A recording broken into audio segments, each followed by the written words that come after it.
The year was 1307, and across Europe, smoke rose from 1,000 fires.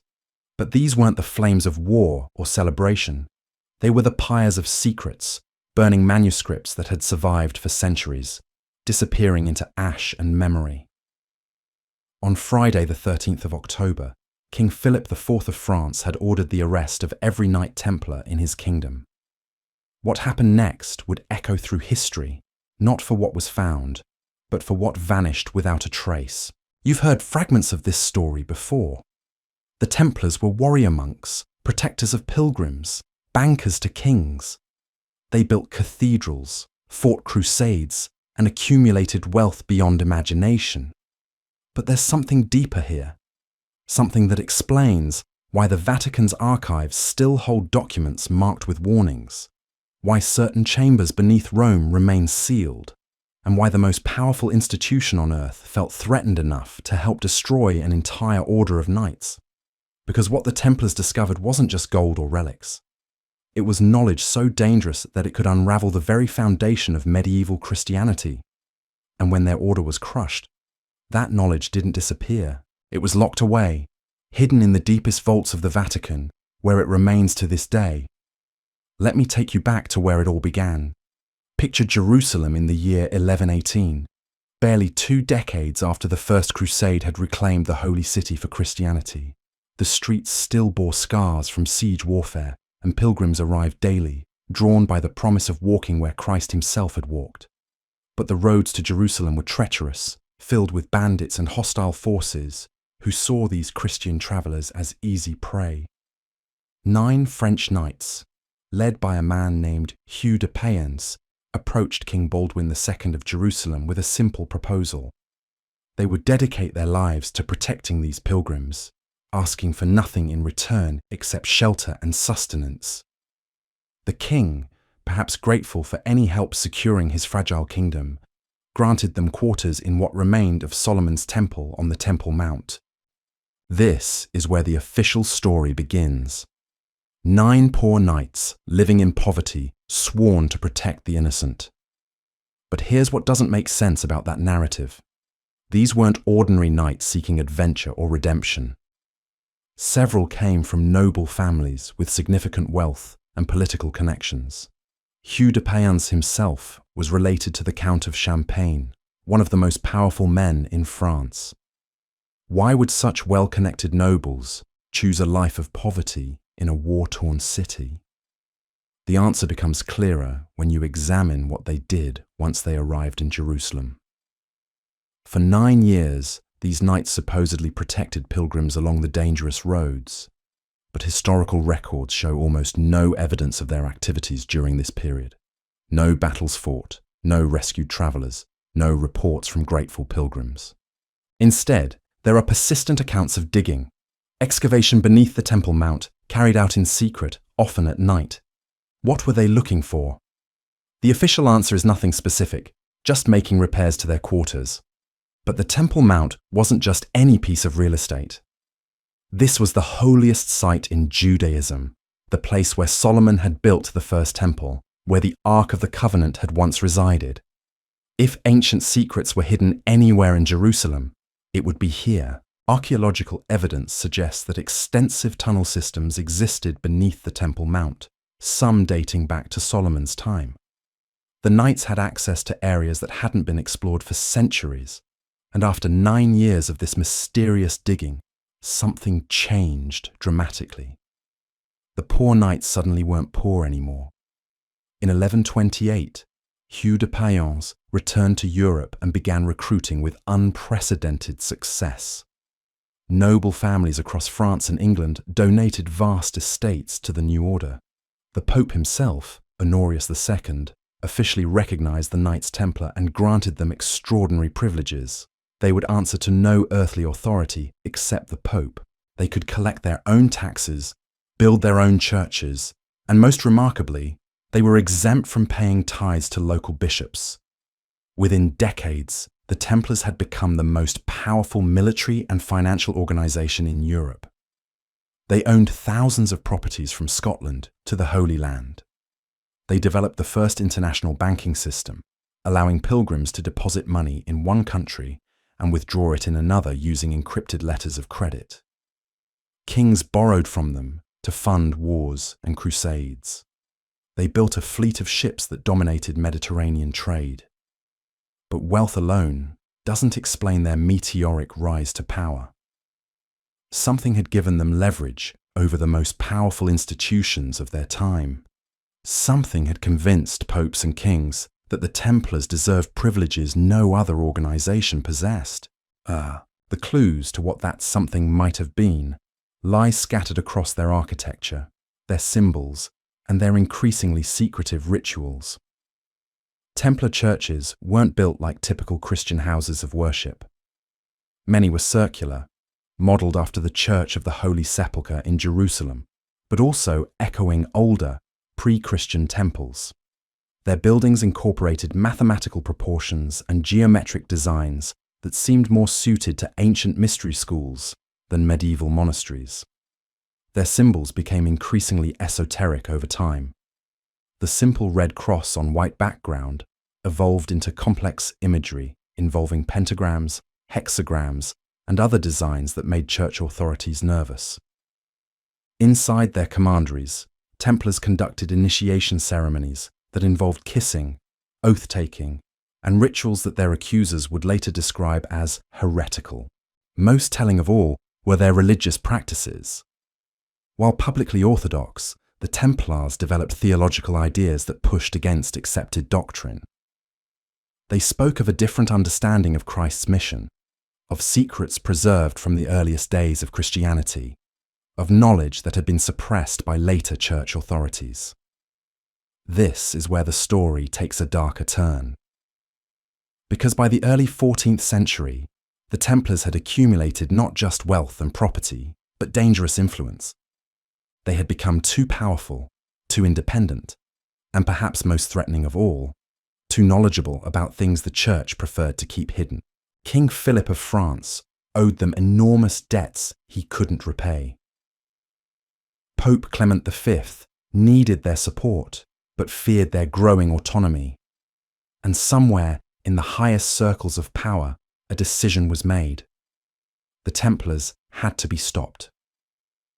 But simply dissolving the order wouldn't be enough. Whatever they had discovered beneath the Temple Mount, whatever knowledge they had preserved and protected, had to be contained. And that's where the Vatican's deepest archives come into the story, because when the Templars fell, their secrets didn't disappear into smoke and flame. They were carefully collected, catalogued, and locked away in chambers that most people don't even know exist. The raid on Friday the 13th was executed with military precision. Across France, royal guards moved simultaneously at dawn, armed with identical sealed orders. Every Templar commandery, every preceptory, every safe house was hit within hours. But something strange happened in those crucial moments before the arrests.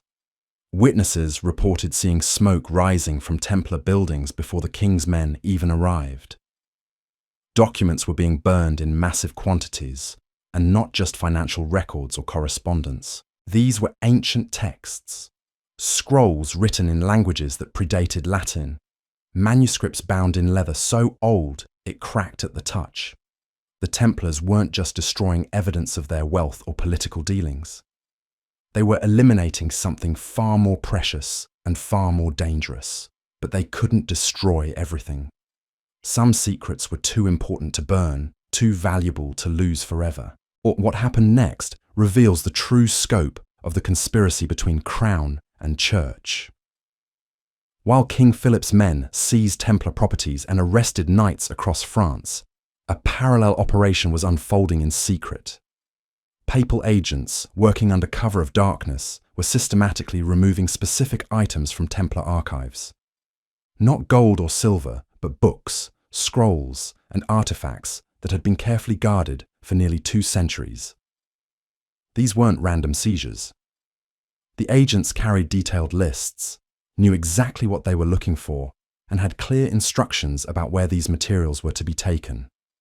Multiple witnesses, including Templar sergeants who escaped arrest, later testified that they saw wagon loads of manuscripts leaving their commanderies under armed escort, heading not toward royal treasuries, but toward church facilities. The destination was Rome, but not the Rome that pilgrims see. Beneath the Vatican, in chambers that existed long before the current basilica was built, a vast archive system had been developing for centuries. These weren't the papal libraries, where scholars debated theology or copied biblical texts. These were repositories for dangerous knowledge, documents that could undermine church authority if they ever became public. What made the Templar materials so threatening wasn't their content alone, but their provenance. These knights had spent decades in the Holy Land, with unprecedented access to ancient sites and forgotten libraries. They had established relationships with Jewish scholars, Islamic mystics, and Eastern Christian sects that possessed traditions predating the Roman Church. Most crucially, they had excavated beneath the Temple Mount itself, in chambers that hadn't been opened since the destruction of Solomon's Temple. The evidence suggests they found something extraordinary down there. Not just artifacts or treasure, but written records that told a different story about early Christianity than the version Rome had carefully constructed. Documents that spoke of teachings suppressed in the early centuries of the Church, of alternative gospels that presented Christ in ways that challenged official doctrine, of practices and beliefs that had been deliberately erased from approved history. Among the seized materials were texts written in Aramaic, the language Christ himself would have spoken. There were copies of Gospels that had never been included in the biblical canon, some bearing names that made church authorities deeply uncomfortable. The Gospel of Mary, texts attributed to Thomas, and most disturbing of all, documents that suggested the apostolic succession claimed by Rome might not be the only valid lineage from Christ's original disciples. But perhaps the most dangerous discovery was genealogical. Family trees, bloodlines, records of marriages and descendants that trace certain lineages back to first century Palestine. The implications were staggering. If Christ had left behind a bloodline, if that lineage had survived and could be documented, then the entire foundation of papal authority would crumble overnight. The Church's power rested on the claim that Christ's authority had been passed to Peter, and through Peter to the bishops of Rome. But if Christ had direct descendants, if his bloodline continued through the centuries, then those descendants would have a claim to spiritual authority that superseded any popes.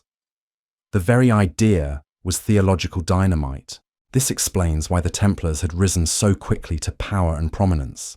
They weren't just protecting pilgrims or accumulating wealth. They were guardians of the most explosive secret in Christian history, and they had used that secret carefully and diplomatically to secure privileges and protection from the highest levels of church and state.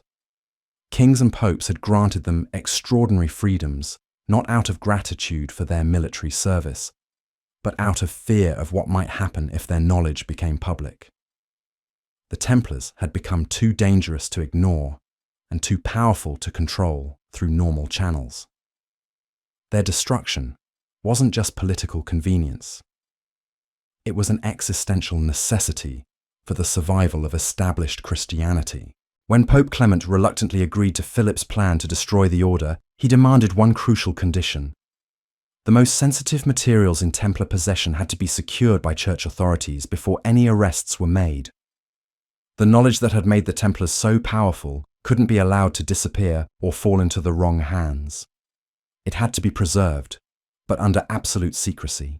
The Vatican's deepest archives began expanding rapidly in the years following the Templar suppression. New chambers were excavated, new security measures implemented, new categories of restricted access established.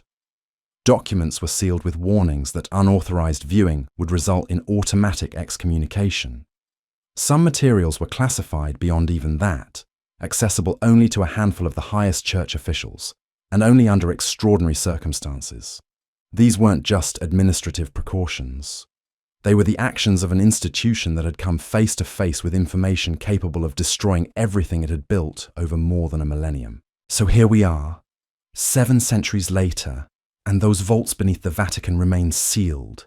The knowledge that made the Templars so dangerous, the secrets they unearthed beneath Solomon's temple, the genealogies and gospels that could rewrite Christianity itself, all of it locked away in chambers that most cardinals don't even know exist. Every year, researchers petition for access to these restricted archives.